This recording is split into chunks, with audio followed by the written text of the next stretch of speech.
Regular meeting back to order. A recording and/or broadcast of this meeting is being made at the direction of the board, which may capture images and sounds of those attending the meeting.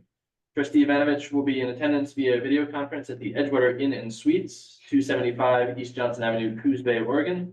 This video conference location is open to the public, and any member of the public has an opportunity to address the Board of Trustees from this location in the same manner as if attending to the regular meeting location. Board of Trustees will control the conduct of the meeting and determine the appropriate order and time limitations on public comments from the video conference location. Additionally, all votes will be taken by roll vote. We'll start by calling the roll. Trustee Ivanovich. Here or there or someplace. Trustee Taglio. Here. Trustee Cirque. Here. Trustee Spicer. Here. I'm also here. All board members are present. We'll begin with asking everyone to stand for the Pledge of Allegiance.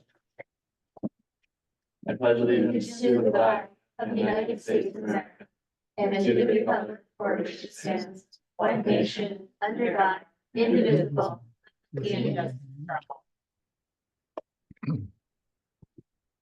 All right, moving on to agenda approval. Would any board members like to provide comments on the agenda? Hearing none, would anyone like to make a motion to approve the agenda? So moved. Second. Motion to approve the agenda as presented made by Charlie, seconded by Steve. I will call the roll. Vladimir. Yes. Steve. Yes. Charlie. Yes. Jessica. Yes. I also vote yes. Motion passes 5-0.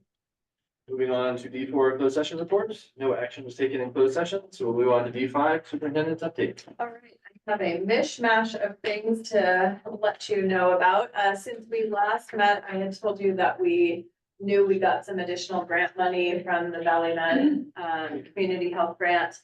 And since then, it's been confirmed, so both junior highs are getting $360,000 over 2 years, which is outstanding. So Claire Crane is out on maternity leave. Jen Kiker and team have really been working to increase some staffing hours, kind of create a vision for the wellness centers. So we're really excited for that. It's a great opportunity for our students. So we're thrilled with that, and we'll keep you updated as things get moving.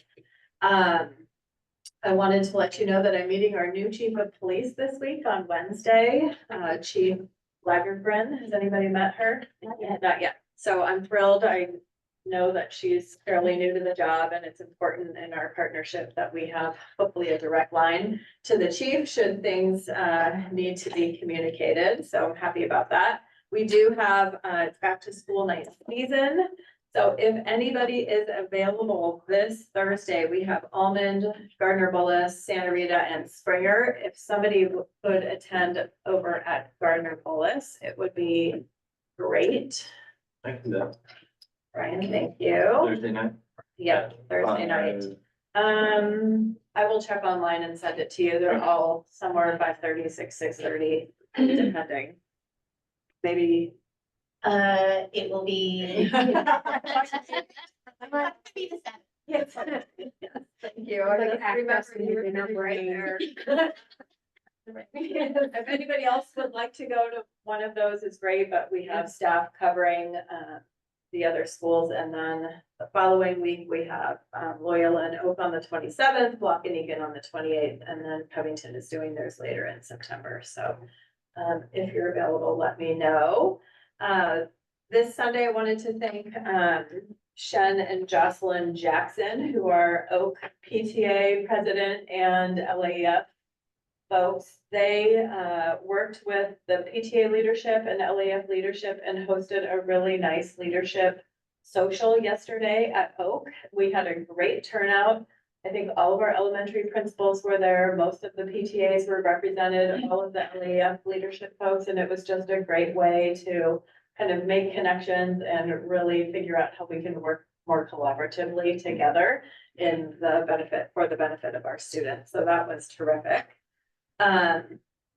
Also wanted to let you all know and the public know that last Wednesday was the filing deadline for folks who wanted to file for our 2 vacant trustee seats. We only had 2 people file papers, so congratulations to Stella Cam and Jim Malone, who are considered, we think, board members elect. So they will be officially ordained in December. Well, ordained, but in December, yeah.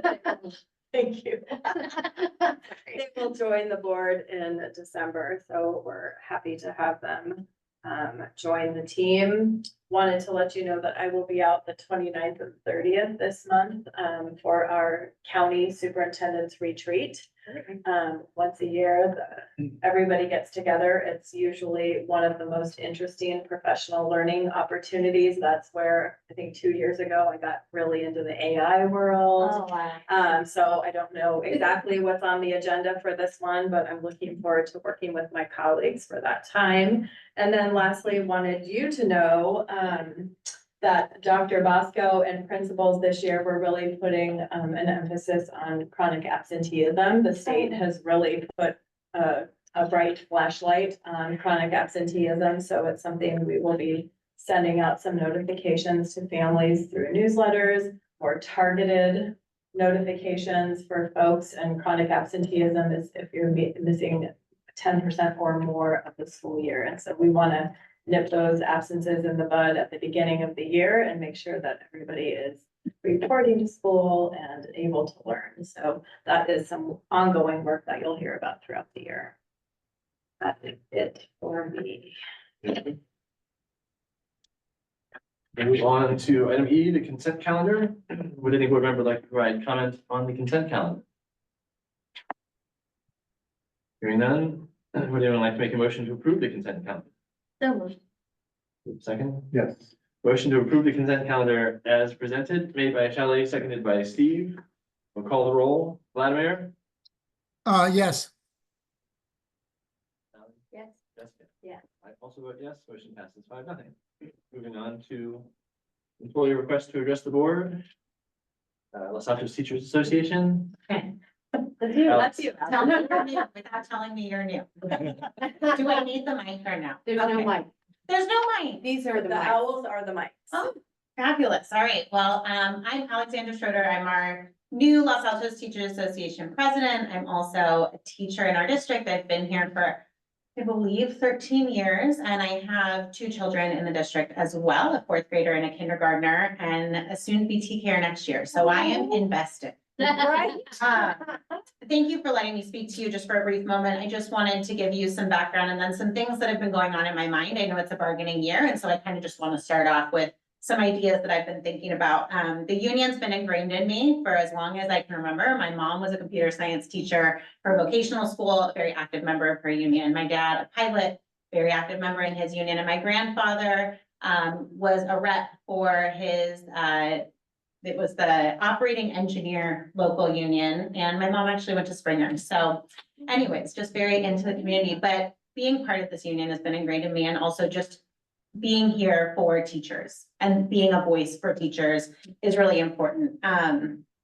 And I took a poll at the beginning of the school year of all our teachers about what they did this summer. I just wanted to see, what are we up to? What did we spend our time doing? And there was some travel, and some relaxation and reading, but one of our biggest numbers was catching up on everyday life tasks.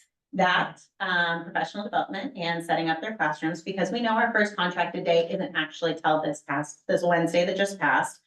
So lots of things happening in the 2 months that we're not contracted for. And I thought it was interesting, though, this catching up on life tasks. So I just wanted to bring that to the board, because I think as we go into this year of negotiating, I think we always need to be reminded that teaching is a rigorous profession. It is a profession of joy for sure, but it is a profession where people need to be knowledgeable. We need to be on our feet.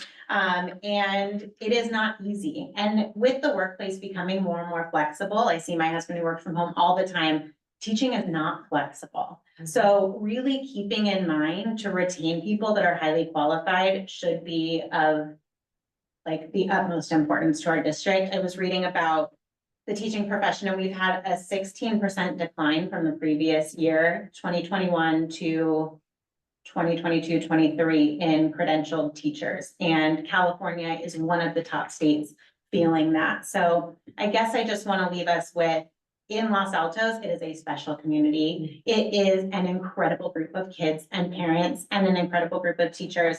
But that special community and incredible group, it doesn't necessarily pay for us to fill our gas tanks. And it doesn't pay for us to live in the area that we teach in. And it doesn't necessarily afford us the freedoms of being flexible in our everyday lives. So as we go forward this year, I'm excited to work together collaboratively and just really keep teachers at the forefront of our mind.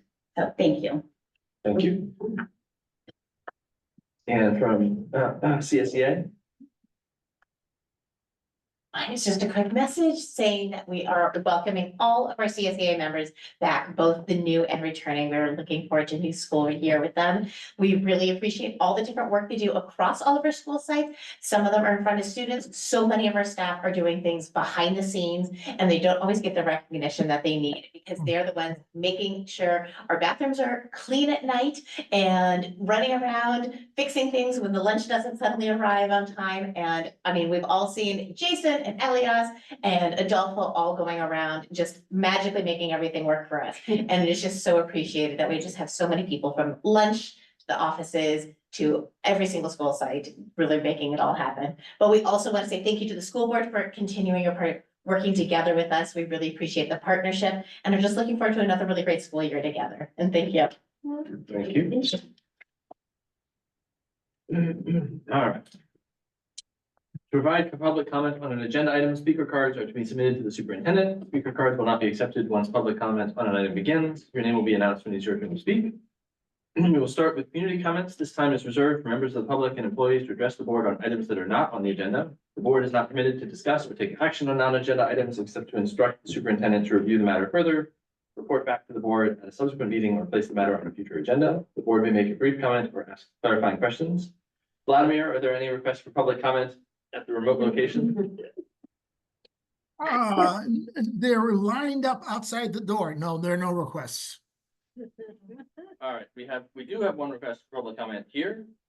So Pat Brodke will be given 3 minutes. Thanks, Brian.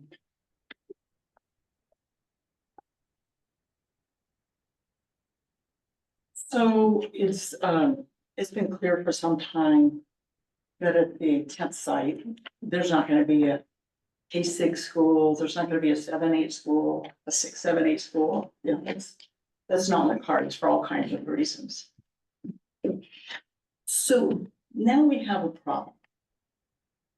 And the problem we have is we have 5 core values in the district, and one of them is neighborhood schools. And we talk about some wonderful benefits of neighborhood schools, and my kids receive these benefits, so I can relate to them. A welcoming place, you know, a familiar welcoming place, mutual benefit, the school and the community, local pride, and the school connection to the community. These are all really real and valuable.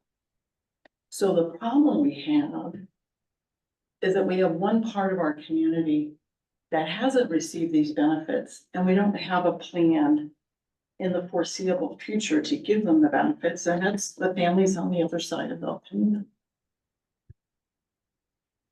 And this is a particularly serious problem because I would bet, if anyone wants to take the bet, that if we did the plotting of where the socioeconomically disadvantaged students live, a preponderance of them live on the other side of the Camino.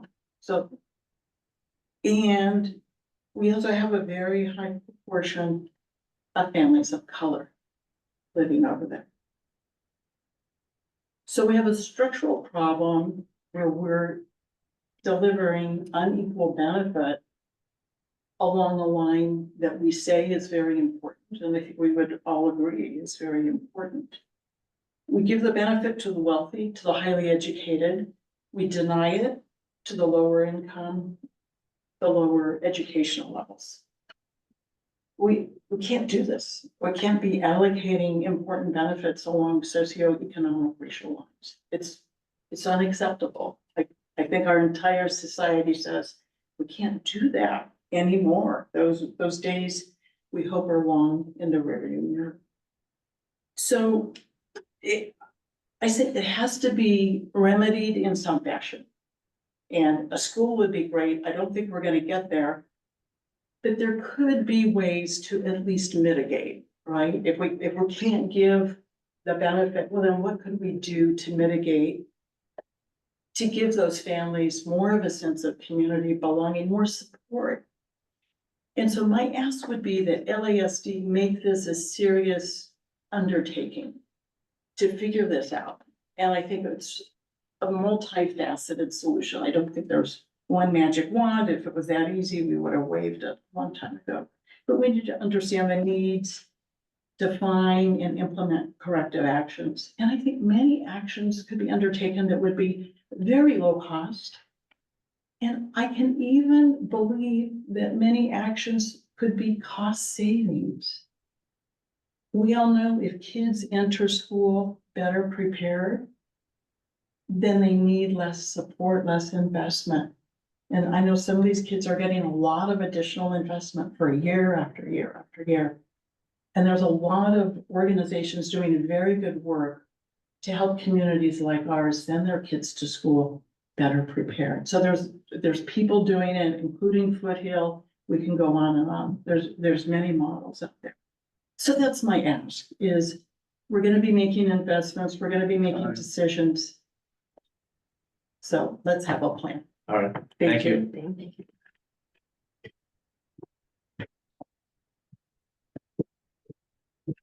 Okay.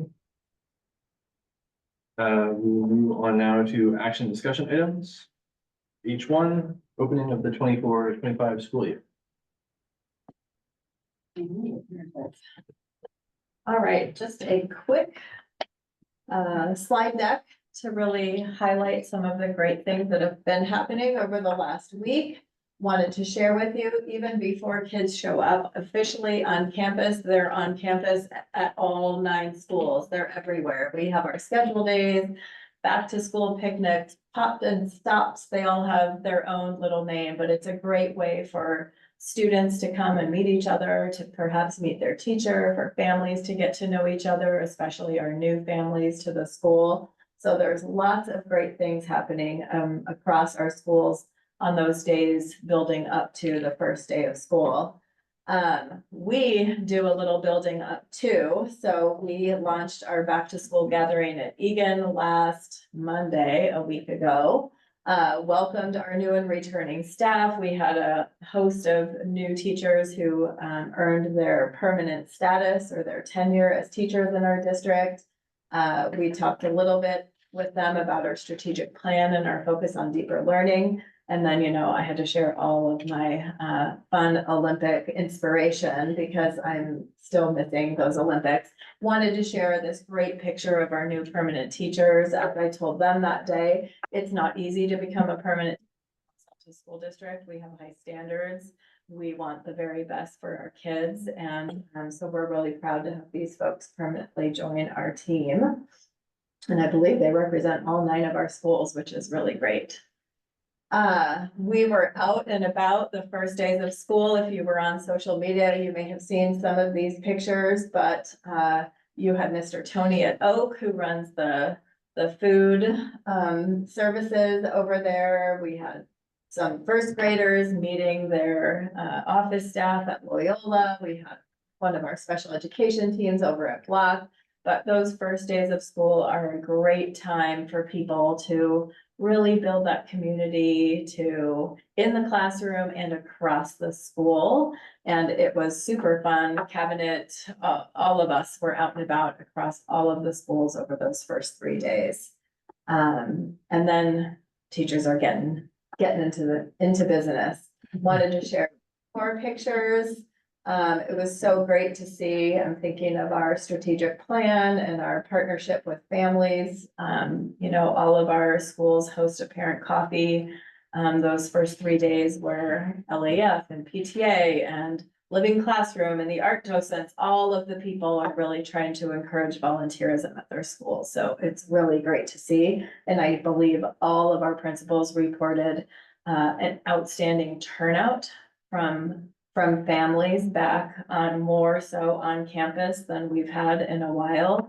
And just generally a really terrific vibe to the beginning of the school year.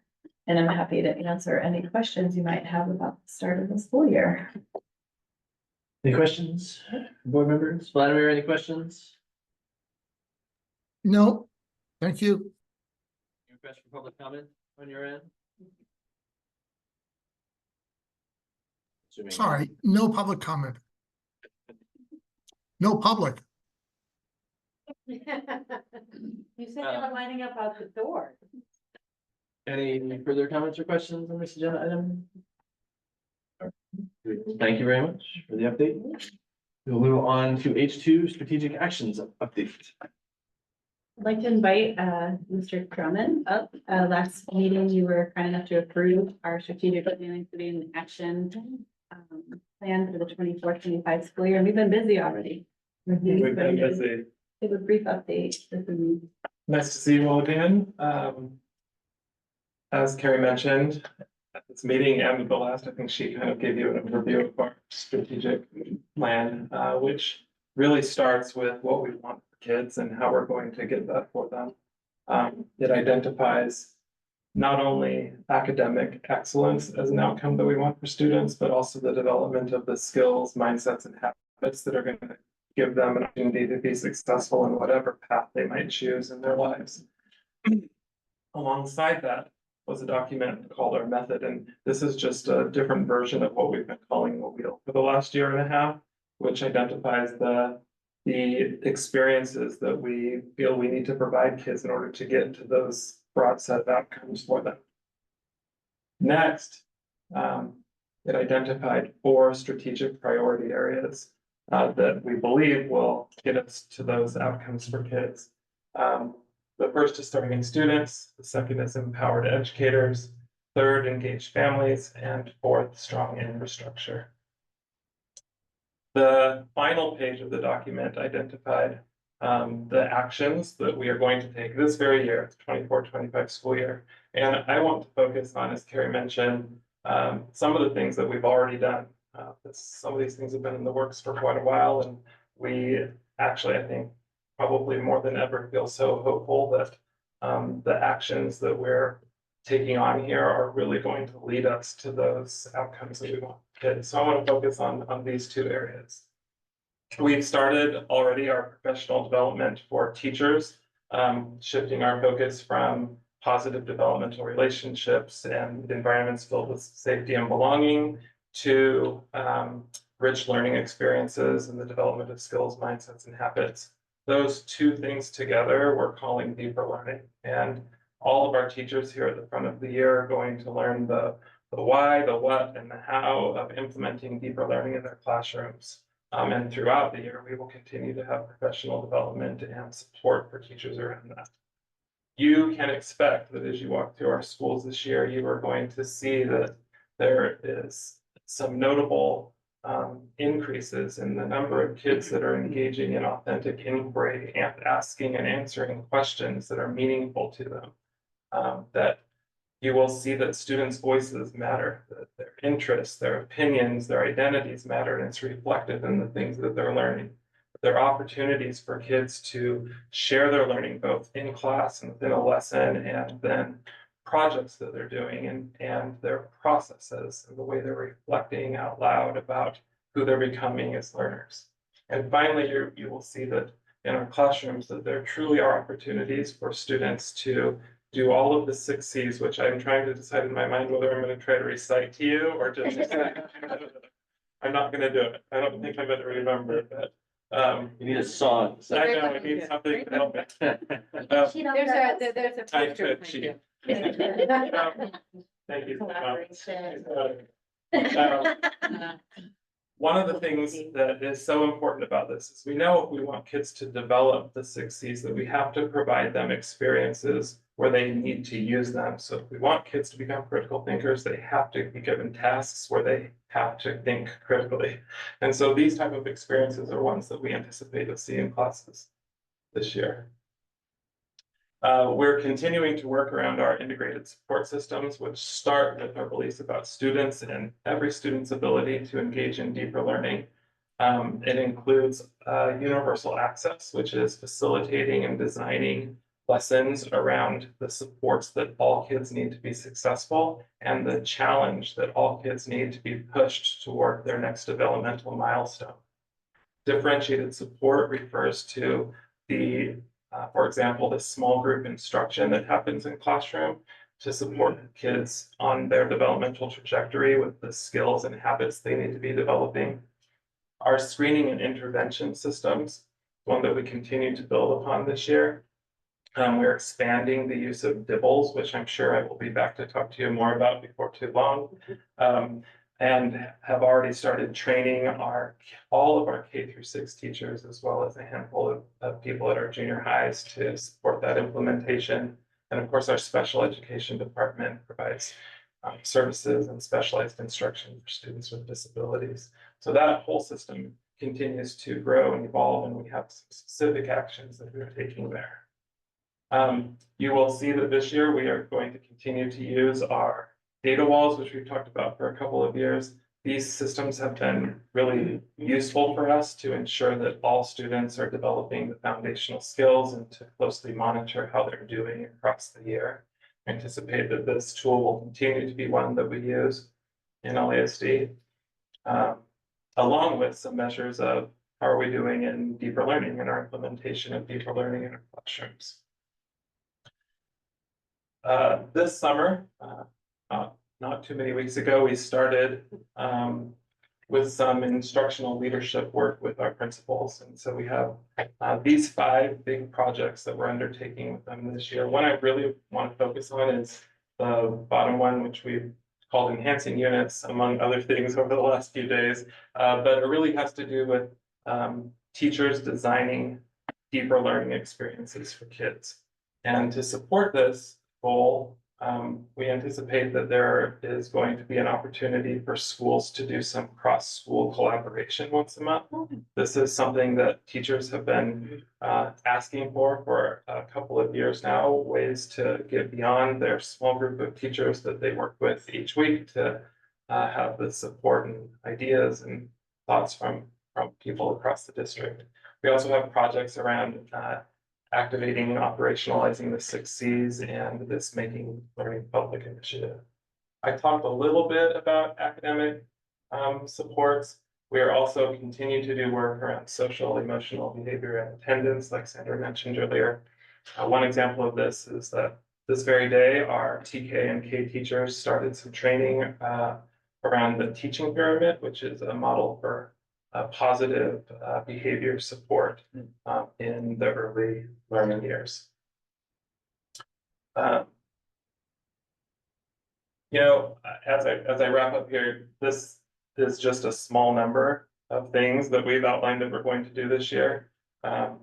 And we feel very confident that the things that we have in place that we've named are going to lead us closer to these priorities that we have that are going to lead us to those great things for kids. I keep coming back to this because I think it's such an important thing and something that is so simple and often overlooked, that what we're doing here isn't in many ways all that complicated. We have a set of things we want for kids, and there's a certain experience that if we give it to them, they're going to get it. And I think it's one thing that makes us really unique is we know the formula. We know that what we want for kids is more than just academics, and we know that it's more than just C's. We want it all, and we know how to get there. And I think that I can speak for most of us in our community when I say that this is a very bright and hopeful start to our year with many actions already in place that are going to lead us there. So thank you. And I would love to answer your questions. Are there any questions on the board? Vladimir, any questions or comments? Nope. I'm all set. We look forward to seeing the fall. Yes. Thank you. Moving on to H3 Facilities Master Plan Draft Review. All right, I did get a chance to chat with Brian, but did want to share with the rest of you, our team. I see a couple of them online attendees, but Monique was going to be here. She's fallen ill. So we are going to run the session. We're of course recording the session, taking some notes, and we'll get back to the team. I think I see both Sam and Brent here from Architects, but you had an opportunity to review the draft of the kind of final facilities master plan and wanted to really get some feedback. Did it hit the mark? What might be missing? What might not be clear? All of those things. Okay. Does anyone want to have any particular comments or want to kick off? Vladimir? I think that the plan would benefit with some outline of scheduling. What goes and what sequence of things, what schools get this versus that, perhaps. Yeah, So this, can you also remind us, so this is the first look we've gotten at the draft and what's the intended sort of process? Well, to get some feedback and I think by September, I don't know if it will be first meeting or second meeting, depending on how much feedback we give them tonight, but we would want you to formally adopt the facilities master plan in September. Okay, and then, but to Vladimir's question, Yeah. and then we would sort of start looking at more detailed prioritization. I mean, they've sort of given us a lot of tools around prioritization and obviously we voted at our previous meeting to place a bond measure on the ballot, which is how we would pay for this work. Correct. So I guess, is there an intention to sort of do more detailed allocation of that hypothetical bond money? Yes, I think that will In the short be term. a critical piece for you all to determine whether it happens in September at some point, but how much of that should we pass a $350 million bond, how much would be allocated to construction or work at the 10th site versus our schools, and then we could start kind of building out. And we'd have to be putting together a schedule and sequencing. A lot of it is also based on cash flow. Obviously, we know we can't do all the work all within the first 2 years, so projects have to be spaced out. And we also can't do, we can't tear up an entire campus and not have classes ready for kids in the fall. So there'll have to be some scheduling of when we do modernization versus new construction, and has to be all kind of worked out ahead of time. A lot of planning to do modernization of a school during the summertime. We have really about 8 full weeks of work. So a lot of that's gonna be a lot of advanced planning and getting things ordered way well in advance. And at the same time, and so you correct me, because this is your area of expertise, but I think it might look very different to 25 years ago when we did some modernizations and we had a camp school, right? And one school moved and all of that work was done. It's not gonna look like that at all. We will probably have multiple projects happening at different school sites, certainly during the summer, potentially some during the school year in a cordoned off zone away from students. So it's going to look very different than what our community experienced 25 years ago. Yeah, it seemed evident to me. So I thought that all of the campus plans were very thoughtfully done. You could tell how much work had gone into them, and it did seem to me like some of the sort of final versions were informed by sort of what would have to remain while the new work was done, right? So like you've got, say, new TK classrooms that are where they are because you can't just delete the existing ones and replace them instantly. You've Right. gotta keep the existing ones for a year and then. Yeah. Yeah, then there might be some portables that we have to hold on to for 1 more year before the new building is built, and then they move into those, then we can remove the portables, and then if there's new construction to replace the portables, that would happen last. So there's a lot of sequencing going on, and it's gonna be site specific, because every site is so different.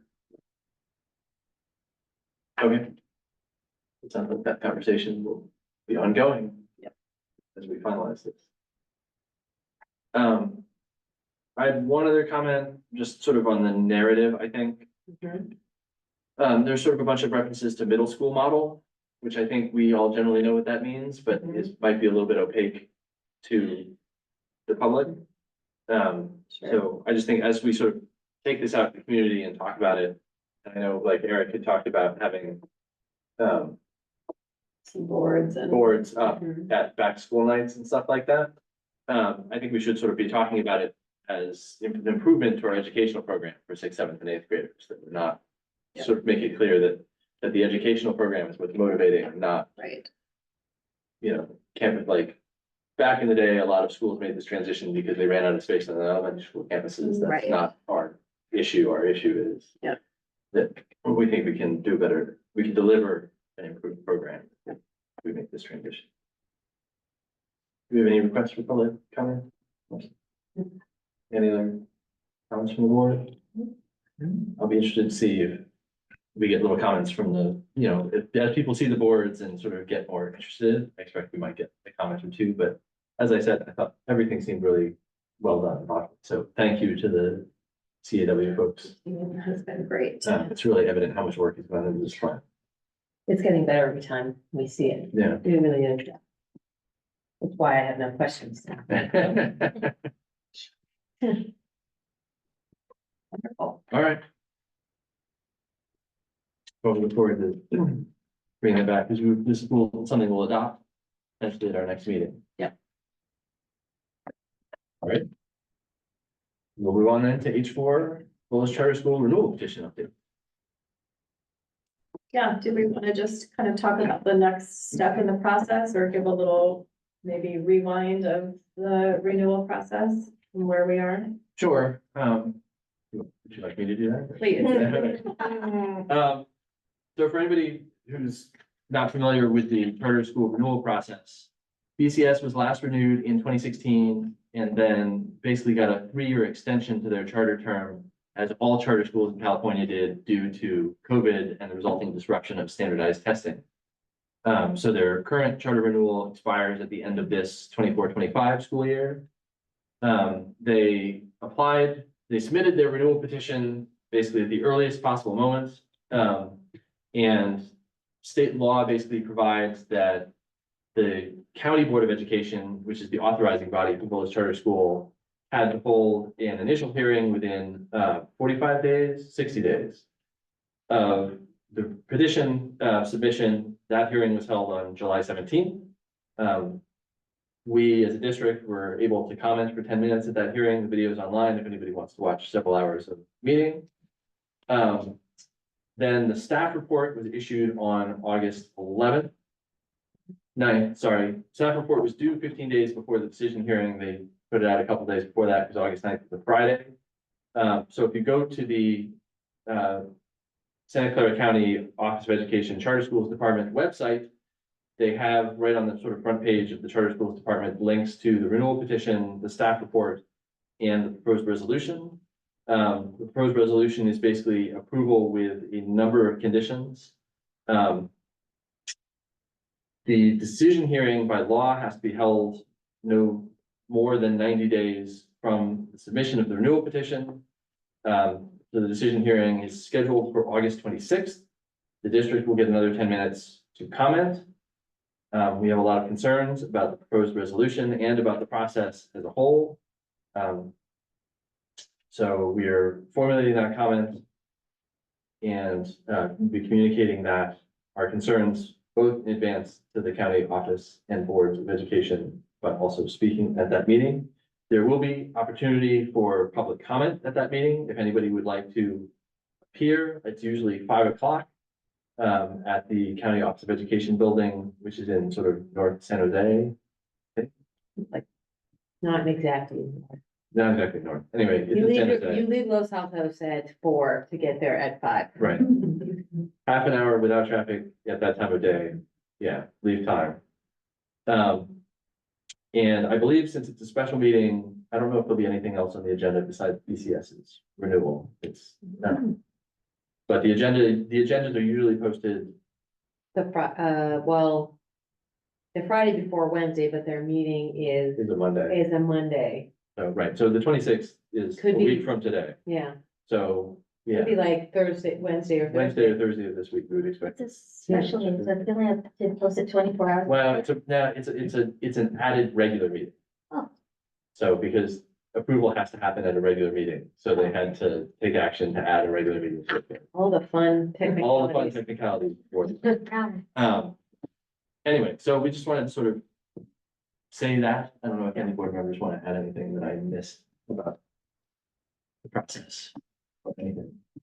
I think you got it down pat.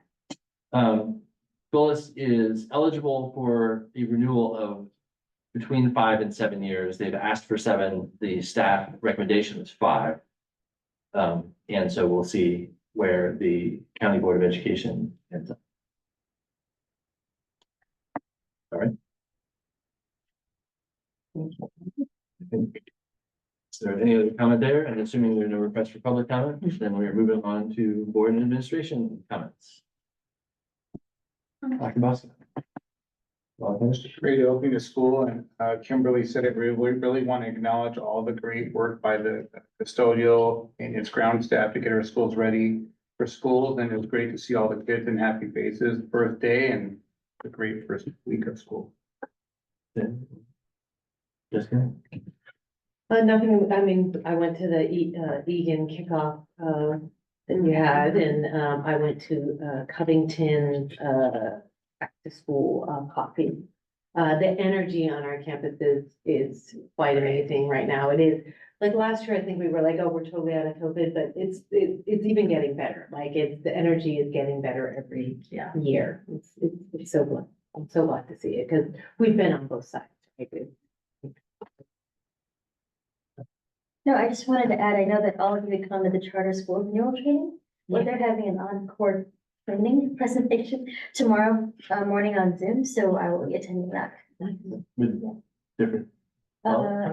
It's, I don't think so. I think it's because it was so popular over the Oh, long, that they added Gotcha, more gotcha, days, gotcha. yeah. But it's the same CTA, I think. Vladimir, anything to report or comment? No comments.